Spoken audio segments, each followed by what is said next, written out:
Setelah kematian kakek Baskoro, seorang pengusaha sukses yang tertutup, cucu satu-satunya, Arga, mewarisi sebuah kotak jati terkunci rapat.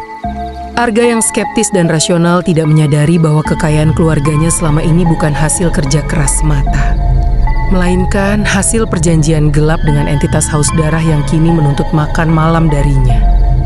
Kakek Baskoro ditemukan tewas dalam posisi bersujud di kamar rahasianya. Tubuhnya kering kerontang seperti mumi, seolah seluruh cairannya dihisap habis dalam semalam.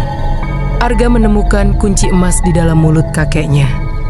Arga membuka kotak tersebut. Di dalamnya terdapat sebuah benda kecil mirip manusia kering dengan rambut panjang dan taring mencuat, jenglot. Awalnya Arga mengira itu hanya benda seni mistis. Namun, setiap malam ia mendengar suara kuku yang menggaruk kayu dari dalam kotak. Luka kecil di jarinya saat membersihkan kotak menjadi awal petaka. Jenglot itu meminum setetes darahnya dan terbangun. Arga mulai mengalami halusinasi. Ia melihat sosok kakeknya berdiri di pojok ruangan dengan leher terikat kawat berduri. Teman-teman Arga yang berkunjung satu persatu mengalami kecelakaan tragis, semuanya kehilangan darah secara misterius. Arga menemukan buku harian kakeknya yang menjelaskan bahwa jenglot ini adalah Batara Karang, penjaga kekayaan yang harus diberi makan darah manusia setiap bulan purnama.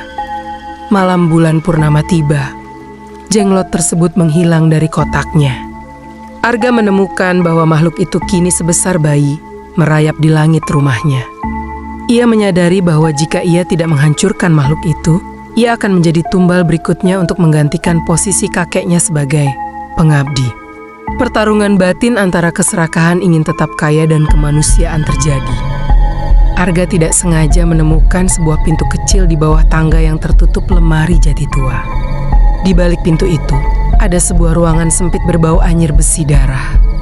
Di sana, ia menemukan tumpukan foto-foto lama kakeknya pada tahun 1970-an. Dalam foto itu, kakek Baskoro tampak muda. Namun di setiap foto, ia berdiri di samping seorang pria misterius yang wajahnya sengaja dicoret hitam. Arga mulai menyadari bahwa setiap 10 tahun, ada anggota keluarga jauh mereka yang hilang tanpa jejak. Ternyata, jenglot itu bukan sekadar benda, melainkan wadah bagi janin yang dikorbankan demi kejayaan bisnis perkebunan kakek di masa lalu. Arga mendatangi seorang lelaki tua bernama Mbah Darmo, mantan asisten kakeknya yang kini hidup mengasingkan diri di pinggiran hutan. Mbah Darmo memberikan peringatan keras. Jenglot tersebut mulai menunjukkan kekuatan telekinetik. Arga terjebak di dalam rumah. Pintu-pintu terkunci secara gaib. Teleponnya hanya mengeluarkan suara rintihan wanita yang menangis. Di ruang tengah, ia melihat bayangan hitam besar setinggi plafon yang memegang jenglot tersebut seperti mainan. Itu adalah Hodam atau penjaga dari jenglot tersebut. Mbah Darmo memberitahu Arga bahwa ada satu cara menghentikan kutukan adalah dengan mengembalikan jenglot itu ke tempat asalnya. Sebuah sumur tua di tengah hutan tempat perjanjian pertama dibuat.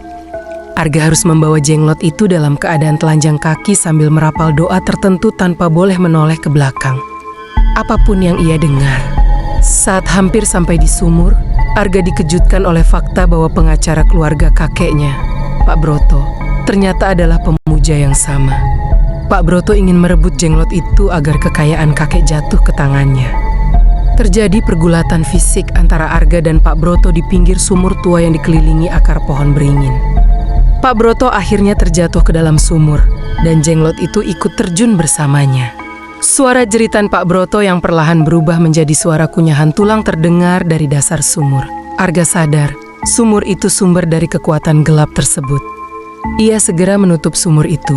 Meski ia tahu, suatu saat seseorang mungkin akan menggalinya lagi.